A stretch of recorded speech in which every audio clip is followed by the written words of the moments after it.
Welcome to நரதர் academy. இந்த வீடியோவில் how to find the resultant of any number of forces acting at a point இதை பற்றி தான் discuss பண்ண போகிறோம். ஸோ இதில் என்ன மெத்தட் நான் யூஸ் பண்ண போகிறேன் இந்த வீடியோவில் அப்படின்னா யூஸிங் ரிசால்வ்டு பார்ட்ஸ். ஓகேவா? இப்போது நம்ம ஆல்ரெடி மெக்கானிக்ஸில் parallelogram of forces, triangle of forces, polygon of forces இதெல்லாம் படிச்சுட்டுருக்கோம். ஸோ அதெல்லாம் வந்து மெக்கானிக்ஸோட பேசிக் திங்ஸ். ஸோ அந்த தியரம்ஸ் இல்லாமல் மெக்கானிக்ஸில் வந்து நம்ம எந்த ஒரு ப்ராப்ளமே ப்ரொசீட் பண்ண முடியாது இல்லையா? ஸோ அதெல்லாம் வந்து பேசிக் திங்ஸ். அதே போல் இந்த வீடியோவில் நான் கவர் பண்ண போகிற டாப்பிக்கும் ரொம்ப பேசிக்கு, ரொம்ப இம்பார்ட்டண்ட். எதனால் அப்படின்னு சொன்னால், இப்போ நீங்கள் பேரலோகிராம் லாவோ இல்லை ட்ரையாங்கிள் ஆஃப் ஃபோர்ஸஸோ, பாலிகன், லாமிஸ் தியரம் இதெல்லாம் எடுத்துக்கிட்டிங்கன்னா it is restricted to certain conditions. அதாவது ஒரு சில கண்டிஷன் சாட்டிஸ்ஃபை பண்ணால் மட்டுமே தான் நம்ம அதை வந்து யூஸ் பண்ண முடியும். இப்போ ஃபஸ்ட்டு பேரலோகிராம் ஆஃப் ஃபோர்ஸஸ் எடுத்துட்டிங்கன்னா இது ஸ்ட்ரிக்ட்லி பேரலோகிராம் ஆஃப் ஃபோர்ஸஸ்ன்றது strictly for 2 forces acting at a point இல்லையா? ஸோ அதுக்கு மேலே அதை அங்கே அப்ளை பண்ண முடியாது. Only for 2 forces. அடுத்து ட்ரையாங்கிள் ஆஃப் ஃபோர்ஸஸும் அதே போல் தான் 3 forces acting at a point அதுக்கு மட்டும் தான் அப்ளை பண்ண முடியும். அடுத்து பாலிகன்ன்றது என்னென்னா, பாலிகன் ஆஃப் ஃபோர்ஸஸ்ன்றது extension of parallelogram of forces. So அங்கே வந்து எனி நம்பர் ஆஃப் ஃபோர்ஸஸ் நம்ம எடுத்துக்கலாம். பட் ஸ்டில் அங்கே என்ன நமக்கு ஒரு நெசசரி அண்ட் சஃபிஷியன்ட் கண்டிஷன் வேணும் அப்படின்னா, any number of forces acting at a point must be represented in magnitude and direction as sides of a polygon. இந்த கண்டிஷன் இருந்தால் மட்டும்தான் நம்ம அங்கே polygon law of forces use பண்ண முடியும். சப்போஸ் எனக்கு ஒரு பர்டிகுலர் பாயிண்ட்டில் ஒரு 5 ஃபோர்ஸ் ஆக்ட் பண்ணுது, ஆனால் அதை வந்து என்னால் ஒரு பென்டகனோட சைட்ஸில் மேக்னிடியூட் டைரக்ஷன் யூஸ் பண்ணி ரெப்ரசன்ட் பண்ண முடியல அப்படின்னா அங்கே பாலிகன் லா நீங்கள் யூஸ் பண்ண முடியாது. அப்போது நான் எப்படி ரிசல்ட்டன் ஃபைண்ட் அவுட் பண்ண முடியும்? ஓகேவா? ஸோ ஒரு பாயிண்டில் 5 ஃபோர்ஸஸ் ஆக்ட் பண்ணுது, பாலிகன் ஆஃப் ஃபோர்ஸஸ் என்னால் அப்ளை பண்ண முடியல. எப்போ உங்களால் பாலிகன் அப்ளை பண்ண முடியும் அப்படின்னா, அந்த 5 ஃபோர்ஸஸையும் ஒரு பென்டகனோட சைட்ஸில் ரெப்ரசன்ட் பண்ண முடியணும், both in magnitude and direction. எதனாவது ஒன்று மிஸ் ஆனால் கூட நீங்கள் வந்து அதை யூஸ் பண்ண முடியாது. ஸோ அந்த மாதிரி கேசஸில் இப்போ நம்ம ஜென்ரலைஸ்டு ஒரு ஸ்டேட்மெண்ட் வேணும் இல்லையா நம்ம ரிசல்ட்டன் கண்டுபிடிக்கிறதுக்கு, அதுக்கு தான் இந்த வீடியோ. ஓகேவா? ஸோ இந்த வீடியோ வந்து ரொம்ப இம்பார்ட்டண்ட்டு. இது வந்து யூஸ்வலாக இதை வந்து நீங்கள் மிஸ்இன்டர்பிரட் பண்ணிக்கிறதுனால நிறைய தப்பு வருது. மெக்கானிக்ஸில் நிறைய மிஸ்டேக்ஸ் வந்து இந்த கான்செப்ட் புரியாமல் வரதுனால தான். அதனால் இந்த கான்செப்ட் நீங்கள் மெக்கானிக்ஸில் என்ன போட்டாலுமே இந்த கான்செப்ட் இல்லாமல் நீங்கள் போட முடியாது. ஓகேவா? ஸோ இது என்ன கான்செப்ட் அப்படின்னா ஒன்றும் இல்லை, சிம்பிள் தான். இது என்னென்னா resolved parts of a force. So resolved parts of a force அப்படின்னா என்ன அப்படின்னாக்க, இப்போது எனக்கு ஒரு ஓன்ற பாயிண்டில் ஒரு ஃபோர்ஸ் எஃப்ன்ற ஃபோர்ஸ் ஆக்ட் பண்ணுதுன்னு வச்சுப்போம். ஓகேவா? இப்போ இந்த சிங்கிள் ஃபோர்ஸை நான் 2 காம்போனன்ட்ஸாக பிரிக்க போகிறேன். ஒன்று வந்து அலாங் த ஹரிசான்டல், இன்னொன்று வந்து அலாங் த வெர்டிக்கல் டைரக்ஷன். ஓகேவா? ஸோ 2 காம்போனண்ட்டாக பிரிச்சிடுறேன். எதுக்காக இப்படி பிரிக்கிறேன்? நம்ம எப்போவுமே 2 ஃபோர்ஸ் இருந்தால் அதை சேர்த்து ஒரு ரிசல்டன்ட்னு ஒரு சிங்கிள் ஃபோர்ஸாக தானே கொடுப்போம். பட் இங்கே எதுக்காக பிரிக்கிறோம் அப்படின்னா, இப்போ நமக்கு ஒரு பாடியில் வந்து நிறைய ஃபோர்ஸ் ஆக்ட் பண்ணுது, அது எல்லாத்தோட ரிசல்ட்டும் கண்டுபிடிக்கணும்னா as it is find out பண்ணுறது நாட் அட் ஆல் பாசிபிள். அப்போ அந்த எல்லா ஃபோர்ஸையும் நீங்கள் என்ன பண்ணணும்னா பர்டிகுலராக ஒரு 2 டைரக்ஷனில் கொண்டு வந்து நிறுத்த போகிறோம். ஓகேவா? கொண்டு வந்து நிறுத்திட்டு அதை ஹரிசாண்டல் காம்பனன்ட், வெர்டிக்கல் காம்பனன்ட்னு எடுத்துகிட்டு வந்துட்டு ஹரிசாண்டல் காம்பனண்ட்டோட ரிசல்டன்ட் என்ன, வெர்டிக்கல் காம்பனண்ட்டோட ரிசல்டன்ட் என்ன, ஸோ ஃபைனல் டோட்டல் ரிசல்டன்ட் என்ன, இப்படி தான் நம்ம ஃபைண்ட் அவுட் பண்ணணும். ஓகேவா? ஸோ இப்போ எஃப்ன்றது ஒரு ஃபோர்ஸு ஓன்ற பாயிண்டில் ஆக்ட் பண்ணுது அப்படின்னா ஓவை சென்டராக வச்சுட்டு ஒரு horizontal line OX and vertical line ஓவை ட்ரா பண்ணிக்கோங்க. இப்போ இந்த எஃப்ன்ற ஃபோர்ஸு சப்போஸ் தீட்டான்ற ஆங்கிள் மேக் பண்ணுதா இருந்ததுன்னா எஃபோட horizontal component F cos theta, vertical component F sine theta. ஓகேவா? இது சிம்பிள், அவ்வளோதான். ஸோ ஹரிசாண்டல் காம்பனண்ட் வேணும்னா என்ன பண்ணணும்? Force into cos of the angle. Vertical component என்ன? Force into sine of the angle. இங்கே எல்லாரும் யூஸ்வலாக பண்ணுற ஒரு மிஸ்டேக் என்னன்றது நான் சொல்கிறேன். இந்த தீட்டான்ற ஆங்கிள் எப்போவுமே வித் த ஹரிசாண்டல் லைன் தான் நீங்கள் எடுக்கணும். ஹரிசாண்டல் காம்பனண்ட்டுக்கு ஹரிசாண்டல் ஆங்கிளும், வெர்டிக்கல் காம்பனண்ட்டுக்கு வெர்டிக்கல் ஆங்கிளும் சம்டைம்ஸ் எடுப்பாங்க. அது மாதிரி எடுக்கக்கூடாது, தப்பு. எப்போவுமே ஹரிசாண்டல் ஆக்சஸோட என்ன ஆங்கிள் வருதோ அதை ஃபிக்ஸ் பண்ணிக்கோங்க. அதுதான் தீட்டா. அந்த எஃப் காஸ் தீட்டா தான் ஹரிசாண்டல் காம்பனண்ட், அந்த எஃப் சைன் தீட்டா தான் வெர்டிக்கல் காம்பனண்ட். சரியா? ஓகே, இப்போ பிரிச்சாச்சு. இதை எப்படி நீங்கள் பார்க்கலாம் அப்படின்னா, இப்போ ப்ரொஜெக்டைல் ப்ராப்ளம் எடுத்துப்போம். ப்ரொஜெக்டைல் நான் அப்புறமா இன்னொரு வீடியோ நான் செப்பரேட்டாக அப்லோட் பண்ணுறேன். பட் இங்கே வந்து நான் இது எதுக்காக இதெல்லாம் பண்ணுறோன்றத ஜஸ்ட் ஒரு எக்ஸ்ப்ளனேஷனுக்காக. ப்ரொஜெக்டைல்னால் என்ன மீனிங்? இங்கே ஒரு பாயிண்ட்லேருந்து ஒரு கல்லை தூக்கி போடுறோன்னு வச்சுக்கோங்களேன். இந்த கல் வந்து இப்படி பேரபோலா ட்ரேஸ் பண்ணி இங்கே போய் விழும் இல்லையா? அப்போ விழும்போது அந்த கல் என்ன பண்ணுதுன்னா ஹரிசான்டலி இவ்வளோ தூரம் ட்ராவல் பண்ணுது அண்ட் வெர்டிக்கலி இவ்வளோ ஹைட் ட்ராவல் பண்ணுது. அதாவது நான் கொடுக்குற வெலாசிட்டியோட அந்த கல் இங்கேருந்து இங்கே வரைக்கும் போகுது. இங்கே போனதுக்கப்புறமா அதுக்கு வந்து என்ன ஆகுதுன்னா இங்கே கீழே வந்து விழுந்துருது. ஓகேவா? ஸோ இதை எப்படி பார்க்கணும் அப்படின்னா, நான் இங்கே ஒரு வெலாசிட்டி கொடுக்குறேன் இல்லையா, அந்த வெலாசிட்டி 2 காம்போனண்ட்டாக பிரியுது. ஒரு காம்போனண்ட் பேர் horizontal component F cos theta, இன்னொரு காம்போனண்ட் பேர் vertical component F sine theta. அந்த எஃப் சைன் தீட்டாவோட தான் இது மூவ் ஆகுது. வெர்டிக்கல் மூவ்மெண்ட்டுக்கு காரணம் வெர்டிக்கல் காம்போனண்ட், ஹரிசாண்டல் மூவ்மெண்ட்டுக்கு காரணம் ஹரிசாண்டல் காம்போனண்ட். ஓகேவா? ஸோ இப்படி மூவ் ஆகும்போது என்ன ஆகும் அப்படின்னா, இந்த ஹரிசாண்டல் காம்போனண்ட் இந்த எஃப் காஸ் தீட்டாவில் எந்த ஒரு சேஞ்சும் இருக்காது. ஏன்னா வேறு எதுவும் இங்கே டிஸ்டர்பன்ஸ் கிடையாது. ஓகேவா? அந்த எஃப் காஸ் தீட்டா அப்படியே தான் இருக்கும். ஆனால் அந்த எஃப் சைன் தீட்டா என்ன ஆகும்னா, நீங்கள் மேலே போக போக கிராவிட்டி உங்களுக்கு வந்து கீழே புல் பண்ணும்போது என்ன ஆகும்னாக்கா, அந்த எஃப் சைன் தீட்டா என்ன ஆகும்னாக்கா 0 ஆக குறைஞ்சிக்கிட்டே வரும். ஒரு ஸ்டேஜில் 0 ஆகிடும். 0 ஆகிறப்ப தான் அது என்னென்னா இங்கே வந்திருக்கு. எஃப் சைன் தீட்டாவோட இங்கே ஆரம்பிக்குது வெர்டிக்கல் காம்போனண்ட்டு, இப்படியே ட்ராவல் பண்ணிகிட்டே போகுது. போக போக அந்த எஃப் சைன் தீட்டா குறைஞ்சிட்டே வருது. ஏன் குறைஞ்சிட்டே வருது? எர்த்தோட கிராவிட்டினால அது குறைஞ்சிட்டே வருது. ஒரு சர்டன் ஸ்டேஜில் என்ன ஆகும்னா, அந்த எஃப் சைன் தீட்டா 0 ஆகிடும். 0 ஆனப்புறம் என்ன ஆயிடுச்சு? ஃபோர்ஸ் இல்லைன்னா என்ன ஆகும் உங்களுக்கு? அது ட்ராவல் பண்ணாது இல்லையா? ஸோ அதுக்கப்புறம் அது என்ன ஆகுது? Gravity only under the action of gravity அது இங்கே வந்து முடியுது. ஓகேவா? இதுதான் ப்ரொஜெக்டைலோட கான்செப்ட். இதை நான் டீட்டெயிலாக அப்புறமா இன்னொரு வீடியோ நான் அப்லோட் பண்ணுறேன். இப்போ இங்கே எதுக்காக சொன்னேன் அப்படின்னா, இப்போது இதுதான் வந்து உங்களுக்கு ஹரிசாண்டல் அண்ட் வெர்டிக்கல் காம்போனன்ட்ஸோட யூஸ். அதாவது horizontal component of velocity is fully in charge for the horizontal movement. அதனால தான் உங்களுக்கு ஹரிசாண்டல் மூவ்மெண்ட் நடக்குது. வெர்டிக்கல் காம்போனண்ட்டால தான் வெர்டிக்கல் மூவ்மெண்ட் நடக்குது. சரிங்களா? ஸோ இப்போ எப்படி பிரிக்கணுன்றது பார்த்துட்டோம். இப்போது இதில் என்னெல்லாம் மிஸ்டேக்ஸ் பண்ணுறாங்க அப்படின்னா, முதல்ல நம்ம மேக்ஸில் சொல்லும்போது யூஸ்வலாக ஆன்டி கிளாக்வைஸ் டைரக்ஷன் தான் பாசிட்டிவ்னு சொல்லுவோம் இல்லையா? எப்போவுமே இது வந்து எல்லாருக்குமே ரொம்ப தெரிஞ்ச கான்செப்ட். எப்போவுமே என்னது ஆன்டி கிளாக்வைஸ் டைரக்ஷன் தான் என்னது பாசிட்டிவ். அதே போல் ஒரு ஃபோர்ஸ்ன்னு எடுத்துக்கிட்டிங்கன்னா, நமக்கு எப்போவுமே ஒரு ஃபோர்ஸோ ஒரு வெக்டரோ எடுத்துக்கிட்டிங்கன்னா, அந்த வெக்டர் எப்போவுமே நமக்கு வந்து அவுட்வேர்டில் இருக்கணும் மேத்தமெட்டிக்ஸில். ஓகேவா? இன்வேர்டாக இருக்கக்கூடாது. இன்வேர்டாக இருந்ததுன்னா அதை எப்படி நம்ம அவுட்வேர்டாக எடுத்துகிட்டு வந்து தான் நம்ம ப்ராப்ளம் சால்வ் பண்ணணும். இந்த ஒரு பாயிண்ட்டும் ரொம்ப இம்பார்ட்டண்ட். ஃபஸ்ட்டு என்ன ஒரு பாயிண்ட் யூஸ்வலாக எல்லோரும் மிஸ்டேக் பண்ணுறது சொன்னேன், ஆங்கிள் எடுக்கும்போது ஒன்லி வித் ஹரிசாண்டல் லைன் மட்டும்தான் எடுக்கணும், அதை ஃபிக்ஸ் பண்ணிக்கணும்னு சொன்னேன். அடுத்தது இங்கே நான் என்ன பாயிண்ட் சொல்கிறேன்னா, ஃபோர்ஸோ வெக்டர் எந்த வெக்டர் நீங்கள் எடுத்துக்கிட்டிங்கனாலுமே எப்போவுமே என்ன டேரக்ஷனில் இருக்கணும்? அவுட்வேர்ட் டேரக்ஷனில் மட்டும்தான் இருக்கணும், இன்வேர்டில் வரக்கூடாது. சரியா? ஸோ இப்போது நான் கொஞ்சம் எக்ஸாம்பிள்ஸ் கொடுத்துருக்குறேன் எப்படி வந்து ரிசால்வ்டு பார்ட்ஸ் கண்டுபிடிக்கணுன்றது. அதை பார்த்துட்டு அப்புறமா நம்ம ப்ராப்ளம்ஸ் போடலாம். ஸோ ஃபஸ்ட் இப்போ இந்த ப்ராப்ளம் பாருங்களேன். எஃப்னு ஒரு ஃபோர்ஸு இங்கே இந்த பாயிண்டில் ஆக்ட் பண்ணுது. அது ஆங்கிள் 60 டிகிரி மேக் பண்ணுது அப்படின்னா, அதோட horizontal component F cos 60, vertical component என்ன வரும்? F sine 60. ஓகேவா? ஸோ காஸ் 60 சைன் 60க்கு வேல்யூ சப்ஸ்டியூட் பண்ணிங்கன்னா உங்களுக்கு கிடச்சிடும். ரைட்? அடுத்தது பாருங்களேன், இந்த ஃபோர்ஸ் பாருங்கள். ஸோ ஃபோர்ஸ் இப்படி இருக்குது. ஸோ இந்த ஆங்கிள் 135 அப்படின்னா எஃப் காஸ் 135, வெர்டிக்கல் காம்போனன்ட் என்னது? F sine 135. அவ்வளோதான். நெக்ஸ்ட்டு இப்போ இந்த ப்ராப்ளம்க்கு வருவோம். இப்போ இங்கே பாருங்களேன், இந்த ப்ராப்ளமில் ஃபோர்ஸ் பாருங்களேன் இன்வேர்டாக போட்டிருக்கேன். இந்த 2 ப்ராப்ளம்லையும் நான் ஃபோர்ஸ் அவுட்வேர்ட் டைரக்ஷனில் எடுத்திருக்கேன். பட் இங்கே பாருங்கள் இன்வேர்டாக இருக்கு இல்லையா? அப்போது இன்வேர்டாக இருக்குது. இந்த ஆங்கிள் ஆனால் 30 டிகிரின்றது கொடுத்துருக்காங்க. இப்போ இங்கே என்ன பண்ணணும் அப்படின்னா, இப்படியே நீங்கள் ப்ராப்ளம் இப்படியே சால்வ் பண்ணி எஃப் காஸ் 30 எஃப் சைன் 30 போட்டிங்கன்னா ப்ராப்ளம் தப்பு. அப்படி போடக்கூடாது. இதனால தான் மெக்கானிக்ஸில் வந்து நிறைய வந்து கன்ஃபியூஷன்ஸ் வருது. சரியா? இப்போ இது என்ன பண்ணணும் அப்படின்னா, இப்போ ஃபோர்ஸை இதுதானே line of action of force, இதை ஜஸ்ட் எக்ஸ்டெண்ட் பண்ணிக்கோங்க. கீழே போட்டிருக்கேன் பாருங்க, அப்படியே எக்ஸ்டெண்ட் பண்ணிக்கோங்க. எக்ஸ்டெண்ட் பண்ணிட்டீங்கன்னா இது என்ன ஆகிடும்? அவுட்வேர்டு ஃபோர்ஸ் ஆகிடுச்சா? இங்கே பார்க்கும்போது அது இன்வேர்டு ஃபோர்ஸ், பட் இப்படி பார்க்கும்போது உங்களுக்கு என்ன? Outward force. இப்போ இந்த மேலே இருக்கிற பார்ட்டை மறந்துடுங்க. அதுக்காக தான் நான் இங்கே டாட்டட் லைனில் போட்டிருக்கேன். இப்போ இது வந்து 30 டிகிரியா? இது 30 டிகிரி. அப்போ இந்த டோட்டல் இங்கேருந்து இங்கே நீங்கள் இப்போ இந்த ஃபோர்ஸை இங்கே தான் நீங்கள் பார்க்கணும். அங்கே மேலே ஒன்றுமே இல்லை. இதுதான் உங்களோட ஃபோர்ஸு. அப்போ இந்த டோட்டல் ஆங்கிள் என்னவாக இருக்கும்? இது ஒரு 180, இது ஒரு 30. ஓகேவா? இந்த ஃபோர்ஸ் இது வந்து ஹரிசாண்டல் லைன் தானே, 180 டிகிரியா? ஸோ இது ஒரு 30. ஸோ அப்போ டோட்டல் ஆங்கிள் என்ன? 180 + 30. அப்போ இந்த ஃபோர்ஸோட காம்பனன்ட்ஸ் எப்படி எழுதணும் அப்படின்னா, F cos of 180 + 30 and F sine 180 + 30. ஓகேவா? ஸோ இந்த கான்செப்ட் மட்டும் கிளியர் ஆகிட்டீங்கன்னா உங்களுக்கு மெக்கானிக்ஸில் நிறைய ப்ராப்ளம்ஸ் ஈஸியாக சிம்பிளாக முடிச்சுட்டு போயிடலாம். ஸோ எப்படி பண்ணணும்? நீங்கள் அந்த கொடுத்துருக்கிற ஃபோர்ஸை லைன் ஆஃப் ஆக்ஷனை ஜஸ்ட் எக்ஸ்டெண்ட் பண்ணி அதை அவுட்வேர்ட் ஃபோர்ஸாக கொண்டு வந்த அப்புறம் ஆங்கிள் கண்டுபிடிக்கணும். Angle with horizontal line. ஓகேவா? ரைட். இன்னொரு ப்ராப்ளம் பார்ப்போம். ரைட், இங்கே பாருங்களேன். இப்போ இங்கேயும் வந்து ஃபோர்ஸ் வந்து உங்களுக்கு இப்படி இன்வேர்டாக வருது. இந்த ஆங்கிள் 116 கொடுத்துருக்காங்க.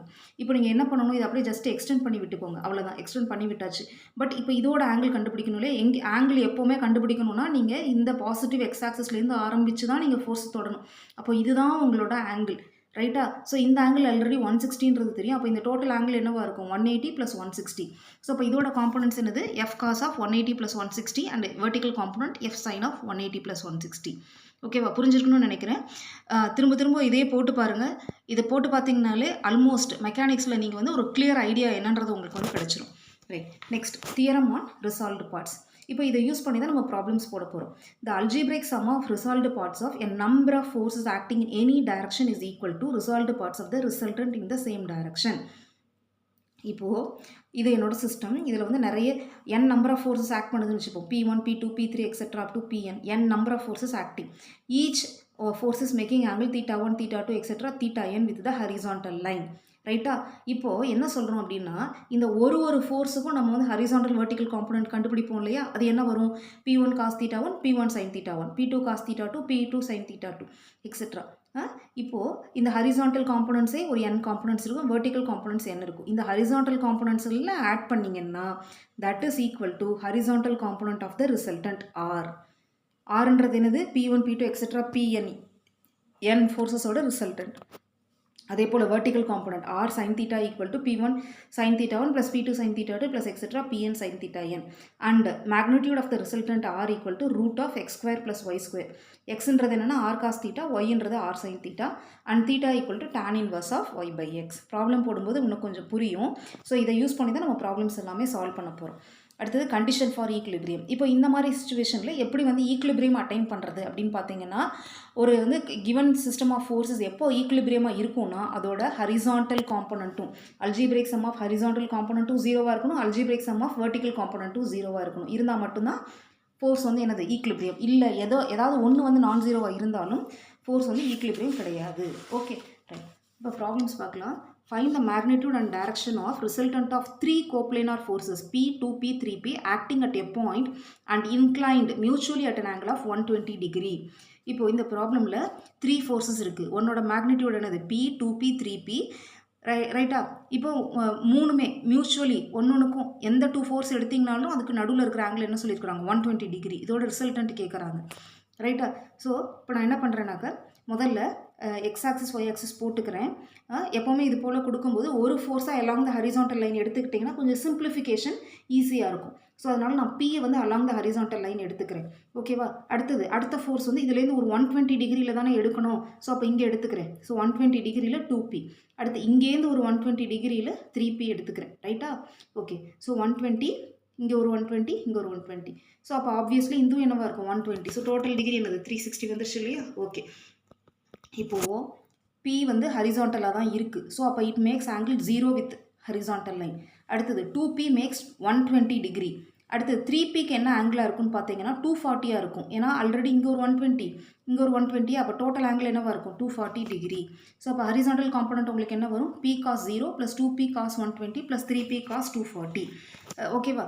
ஸோ P cos 0 1 இல்லையா? ஓகே. நெக்ஸ்ட் 2P cos 120னா எப்படி எழுதுவோம்? cos of 90 plus 30. அடுத்து cos 240னாக்கா cos of 180 plus 60. So P plus 2P cos of 90 plus theta minus sin theta. So minus sin 30 plus cos of 180 plus theta minus cos theta. ஓகேவா? So என்ன answer வருது உங்களுக்கு? P by 2 into P by 2 common ஃபேக்டராக எடுத்துட்டோன்னா 2 minus 3 equal to minus 3P by 2. So இதுதான் ரிசல்டன்ட்டோட horizontal component. அடுத்தது ரிசல்டன்ட்டோட vertical component.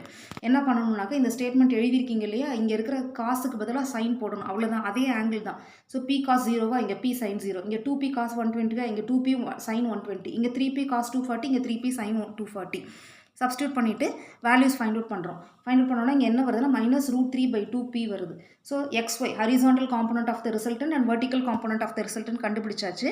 But total ரிசல்டன்ட்டுக்கு என்ன formula? Square root of x square plus y square. So root of 9P² by 4 plus 3P² by 4. So solve பண்ணேன்னா √3P வருது. So இதுதான் resultant of all the 3 forces. அடுத்தது இந்த resultant என்ன angle make பண்ணும் இல்லையா? அதாவது டைரக்ஷன் ஆஃப் த ரிசல்டன்ட். அதுதான் என்ன formula? theta equal to tan inverse of y by x. Y என்றது vertical component by horizontal component. So theta equal to tan inverse of minus 1 by minus √3. Okay. இப்போது ரெண்டு மைனஸும் நம்ம cut பண்ணிவிட்டு 1 by √3 போட்டுக்கலாம். But மெக்கானிக்ஸில் அந்த மாதிரி போடாதீங்க. ஏன்னா இந்த மைனஸ் தான் வந்து உங்களுக்கு டிட்டர்மைன் பண்ணுது அது எந்த குவாட்ரண்ட்டில் வருது அப்படின்றது. ஓகேவா? ரெண்டுமே நெகட்டிவ் இல்லையா? அப்போ என்ன வரணும் அப்படின்னாக்க உங்களுக்கு வந்து tan வந்து எப்போ வரும் அப்படின்னாக்க பை ப்ளஸ் ஓகேவா? Pi plus tan inverse of 1/√3 180 ப்ளஸ்னு போடணும். ரெண்டுமே நெகட்டிவாக வரதுனால உங்களுக்கு என்ன போடணும்? தேர்ட் குவாட்ரண்ட்டில் போடணும். Right? Pi plus tan inverse of 1/√3. So 180 + 30 equal to எவ்வளோ? 210 degrees. ஓகேவா? நெக்ஸ்ட் இன்னொரு problem. Forces P 3P √3P act along straight lines OA, OB, OC, OD lying in a plane. Right. If angle முதல்ல இதை எடுத்துப்போம். OA இதை OAன்னு எடுத்துக்கிறேன், இதை OB எடுத்துக்கிறேன், இதை OC எடுத்துக்கிறேன். ரைட். அண்ட் OD இங்கே எடுத்துக்கிறேன்.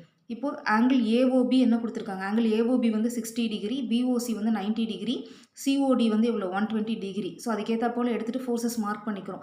நம்ம போன ப்ராப்ளம்லேயே சொன்னேன் இல்லையா, எப்போவும் எடுக்கும்போது ஒரு ஃபோர்ஸை மட்டும் ஹரிசாண்டல் லைனில் எடுத்துக்கிட்டோன்னா கொஞ்சம் சிம்பிளிஃபை ஆகும். ஹரிசாண்டலாக எடுக்கலையா இன்னொரு லைன் வரைகிறாப்புல இருக்கும். சரியா? அதனால் எப்போவுமே ஒரு ஃபோர்ஸ் வந்து ஹரிசாண்டல் லைனில் பாசிட்டிவ் டைரக்ஷனில் எடுத்துக்கோங்க. ஸோ இதோட மேக்னெட்யூட் அண்ட் ரிசல்டன்ட் கண்டுபிடிக்கணும். அவ்வளோதான். So P makes angle 0. அடுத்தது 3P மேக்ஸ் ஆங்கிள் 60. அடுத்தது இந்த இந்த இந்த ஃபோர்ஸ் இருக்குல்ல √3P, இதுக்கு என்ன ஆங்கிள் வரும்? 90 + 60 120. அடுத்தது இந்த ஃபோர்ஸுக்கு என்ன ஆங்கிள் வரும்? 270 டிகிரி. பார்த்தாலே தெரியுது இல்லையா? இது வந்து தேர்ட் குவாட்ரண்ட்டில் வருது இல்லையா? 270 degree. So it makes 0. This is 60. இது 90 + 60, இது 270. ஸோ ஃபார்முலா என்ன? X horizontal component equal to P cos 0 + 3P cos 60 + √3P cos 90 + 60 √3P cos 270. So value substitute பண்ணுங்கள். எக்ஸ் ஈக்குவல் டு P வருது. அதே போல் வெர்டிக்கல் காம்பனண்ட்டுக்கு என்ன பண்ணணும்னு சொல்லியிருக்கேன். ஜஸ்ட்டு P போட்டுக்கோங்க, காசெல்லாம் சைனாக மாற்றுங்க, அவ்வளோதான். ஆங்கிள் அதே தான். So P sin 0 3P sin 60 √3P sin 90 + 60 √3P sin 270. So இதை சப்ஸ்டியூட் பண்ணால் ஒய்யோட value √3P. So R to final resultant R equal to √(x² + y² equal to 2P. அடுத்தது direction of the resultant tan θ equal to y/x equal to √3P/P equal to √3. √3னா என்னது? 60 degree. ஓகேவா? Right. Next one more problem. 3 forces PQR act on a particle in one plane. The angle between R and Q, P and R and P and Q being alpha, beta, gamma respectively.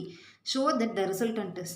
So, as usual, 3 forces இருக்குது. Angle between the 3 forces alpha, beta, gamma கொடுத்துருக்காங்க. So, ஒரு force, first force நான் along the horizontal line எடுத்துக்கிறேன். அடுத்து Q, அடுத்தது R எடுத்துக்கிறேன். Pக்கும் Rக்கும் Qக்கும் உள்ள angle தான் என்னது? ஆல்ஃபா. Rக்கும் Qக்கும் உள்ள ஆங்கிள் தான் ஆல்ஃபா. PRக்கு உள்ளது, Pக்கும் Rக்கும் உள்ளது பீட்டா, PQக்கு உள்ளது காமா. ஸோ இது காமா, இது பீட்டா, இது ஆல்ஃபா. ரைட்டா?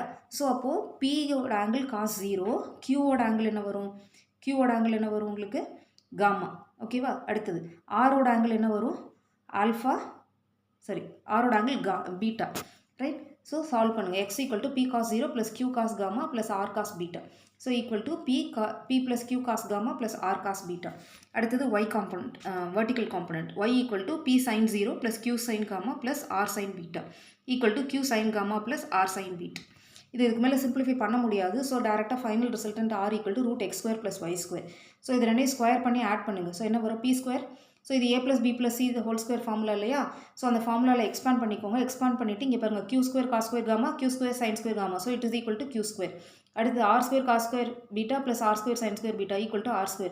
அடுத்தது 2PQ cos gamma, 2PR cos beta, 2QR cos gamma cos beta. இப்போ இந்த டேர்ம்ஸ் எல்லாம் இருக்கு இல்லையா? ஸோ இதை தனித்தனியாக எழுதிக்கிறோம்.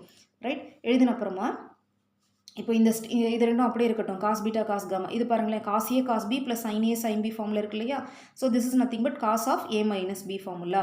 பட் பீட்டா மைனஸ் காமா, இங்கே பிக்சரில் பாருங்களேன், இது பீட்டா மைனஸ் இது காமா போட்டால் என்ன ஒரு ஆல்ஃபா தானே வரும். So this is nothing but alpha. So √(P² + Q² + R² + 2PQ cos gamma + 2PR cos beta + 2QR cos alpha.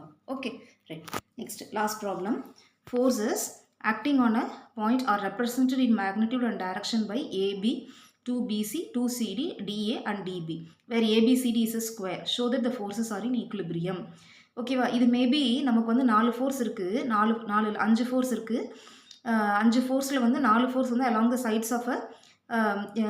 sides of a polygon. ஒரு ஃபோர்ஸ் வந்து மேபி along the diagonal மாதிரி இருக்குது இல்லையா? ஸோ ஸ்கொயர் தான் கொடுத்துருக்காங்க. So அப்போ என்ன மீனிங்னாக்க the forces are acting at 90 degree.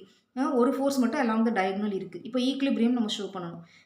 ரைட்டா? ஸோ இப்போ இது அப்படியே எழுதிப்போம். எழுதிட்டு இங்கே பாருங்களேன், A + ஒரு BC, ஒரு CD, ஒரு DA எடுத்துட்டோம்னா AB + BC + CD + DA. இது இங்கே வந்து நம்ம பாலிகன் லா யூஸ் பண்ணலாமா? ஸோ இது என்ன மீனிங்னா 4 forces acting along the sides of a square in represented in magnitude and direction. So இதோட ரிசல்டன் 0. அடுத்தது ரிமைனிங் எல்லாம் என்னெல்லாம் விட்டோம், ஒரு பிசி விட்டோமா, ஒரு சிடி விட்டோமா, அடுத்து ஒரு டிபி விட்டுருக்கோமா. பாருங்களேன், பிசி ப்ளஸ் சிடி. இங்கே ட்ரையாங்கிள் அப்ளை பண்ணலாம். If two forces are acting along the sides of a triangle along the directionனாக்க அதோட ரிசல்டன்ட் என்னது, third side of the triangle taken in the reverse direction. So BC plus CD equal to BD. சிம்பிளாக இப்படி எழுதிக்கலாம். PC plus CD என்னது, PD, அவ்வளோதான். Plus DP. PD plus DP என்னது, 0. ஏன்னா ஈக்குவல் அண்ட் ஆப்போசிட் ஃபோர்ஸஸ்லேயே 0. So the forces are in equilibrium. இது நான் இப்படி போட்டிருக்கேன். நீங்கள் இந்த தியரம் ரிசால்வ்டு பார்ட்ஸ் இருக்குல்லையே, அதை யூஸ் பண்ணி கூட போடலாம். அப்படி போட்டாலும் உங்களுக்கு ஆன்சர் வரும். பட் இது சிம்பிளாக முடிஞ்சிட்டதுனால நான் இதை யூஸ் பண்ணிக்கிட்டேன். ஓகேவா? That's all. தேங்க்யூ.